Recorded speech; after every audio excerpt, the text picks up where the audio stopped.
Hello, this is Stacy here, and I'm doing an update on one thing I haven't done in a while, which is high school, and its major problems.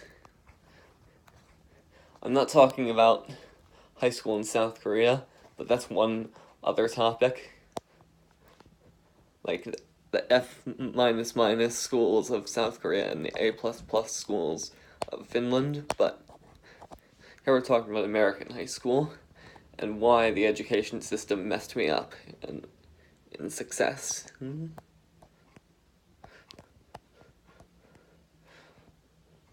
first I want to mention that nobody except me has been, and very few people have been concerned about high school and its problems. They haven't realized that it's a major problem in the entire country, most specifically New York State. And here's the one problem I want to talk about, which is, thankfully it didn't affect me, it only affects mainstream students, and that is the amount of homework they have per night. Do they really expect kids to complete 3 or 4 hours of homework per night in grades 6 and above throughout middle school and high school? That's just ridiculous. When are they going to get downtime? When are they going to get to go to sleep and get a full night's sleep like they need?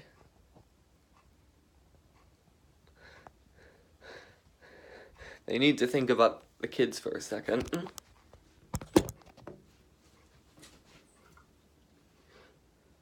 And here's one of the most ridiculous systems in school. But before I get to that, I want to mention that this is not like a video game where you can put it down if you're frustrated. This stuff is just mandatory, and it's because back at the turn of the 20th century, about 100 years ago, 120 years ago, they made it mandatory to go to school until age 16. I don't see why they did that. That was an unnecessary move. What happened to getting the freedom of getting to choose whether you wanted an education or not? It was just fine now. So it only boggles my mind why they would do that. And another thing I'll talk about later is that making school, since it's so stressing, I'm gonna call that child abuse to make kids go to school.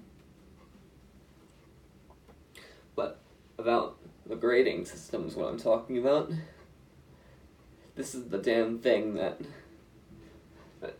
poses frustration towards getting credit in courses, and it's just totally unfair.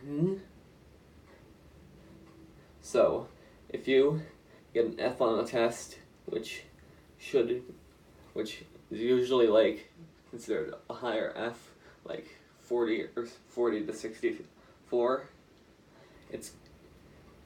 I think that should be considered passing, if there was a pass or fail system, which there shouldn't be. But then all the frustration that comes within this system. First, if you get too many bad grades on homework, or especially tests in a class,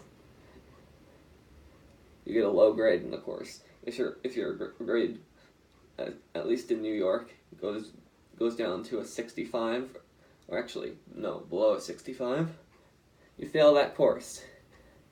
And you know the consequence for that they punish you for failing the courses. They make you retake it again. If you're in middle school, which is odd because this is a middle school problem that's worse, you need to take the whole grade again for failing just one course. But in high school, luckily, ironically, it's just the course you're taking. I'm not bothered to complain about that, but they make you do all the work you've already completed all over again. What type of person came up with that idea and everybody agreed and said that was a good idea? I don't know.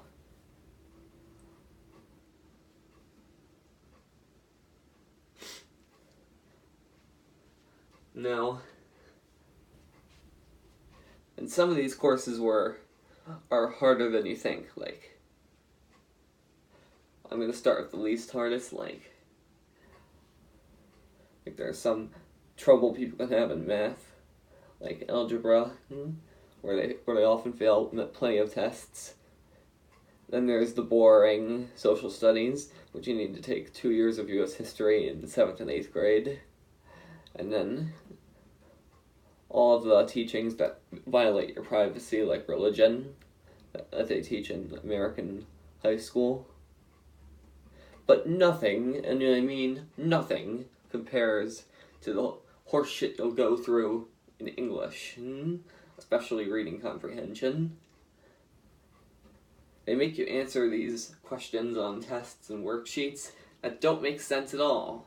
They make you make inferences instead of look back in the passage you're reading, which I think should be saved for postgraduate school, because of how difficult it is. I just think that it's ridiculous.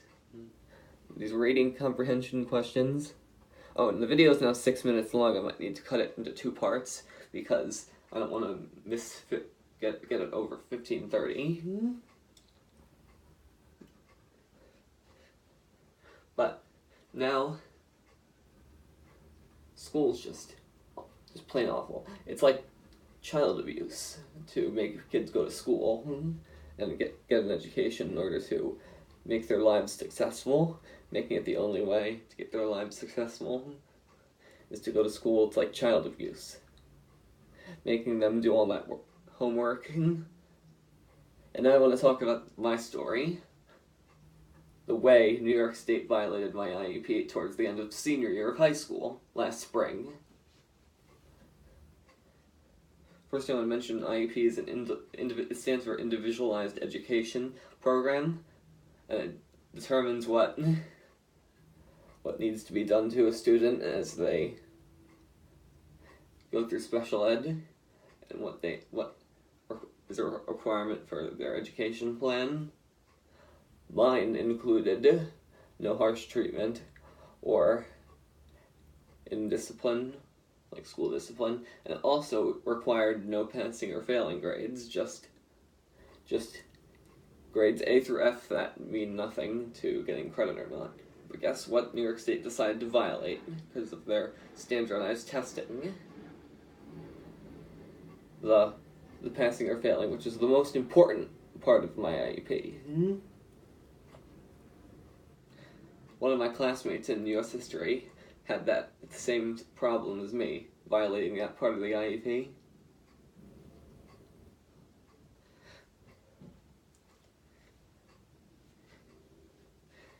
And guess what? Irvington High School in New York on the Hudson River wanted me to go there because they thought they could help me, but they actually made my high school education worse during junior and senior year, or should I say sophomore and senior year, because they messed up my effing transcript and got me sent to the 10th grade again after the 10th grade was completed.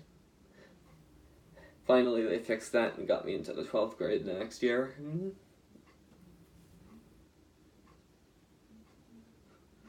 So if you people are watching this, like, from Irvington BOCES, you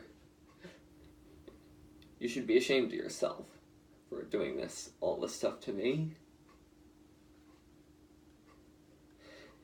And the way Irvington BOCES differs from Riverview High School on the other side of the Hudson River in New York is the fact that in order to, provide courses that kids need that aren't offered by special ed, they only have mainstream courses available, which kids like me cannot handle the stress of going through. So that tiny 7-classroom high school is very unsuccessful in offering courses that people needed. Senior year, I was supposed to take Algebra 2 and Trigonometry, which I could have taken 11th grade if Riverview High School had offered just a 1-year Algebra 1 course. And also I'll get into the topic of the 1-year biology course that they should have offered. Then I could have taken geometry during sophomore year, like most people do. Then Algebra 2, Trigonometry in junior year, then in pre-calculus senior year, and I would have been ready for college now. But now I'm behind by two of those credits, the last two of them, the most advanced two of them. But there's no doubt that high school is brutal. And everybody who's in the system who's refusing to do anything about this high school problem, you're being mean. You're just being a terrible person. You're being mean because there's a big problem here that you're realizing. But all you're complaining about middle school, you have the right to complain about middle school. Why? Because if you're past middle school and you are in high school or have graduated or have dropped out, you must see these problems that middle school has in their extremes. And then one part that you students are actually causing that's unfair that you could fix and actually would want to fix if you were less popular is high school parties. I got invited to none of them throughout high school.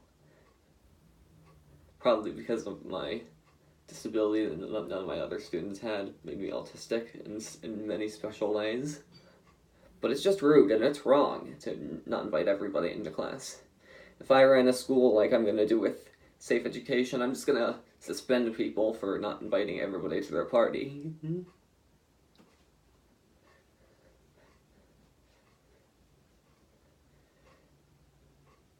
I think the kids should fix this problem by inviting everybody to their parties. Making an open invite, like it should be. But New York State, the way you've treated me and broken the rules treating me, your ass is going to get sued. But not for any money. I'm gonna make you lose control of your education system so it's more fair for everybody, especially special needs kids. You need to treat your older students, especially with special needs, much better. Preferential treatment for elementary school will not be accepted. I mean, I left kindergarten after 2 years of kindergarten, and then I thought first grade was going to be rewarding. It wasn't. It was like a punishment. Same goes with like getting to high school or middle school. Especially graduating from middle school and going to a high school run by the same people as that middle school. Guess what? It wasn't like that school at all, even though it was run by the same people. It was much worse. So New York, you're in trouble now. And you're going to need to fork over all of your schools to the Safe School Administration coming up soon. Now I have other updates to do once I get the steel and all the materials from companies for the Transportation Through Travel Eastern Central program that I'm doing for transportation. I have other updates coming up soon, hopefully. So bye.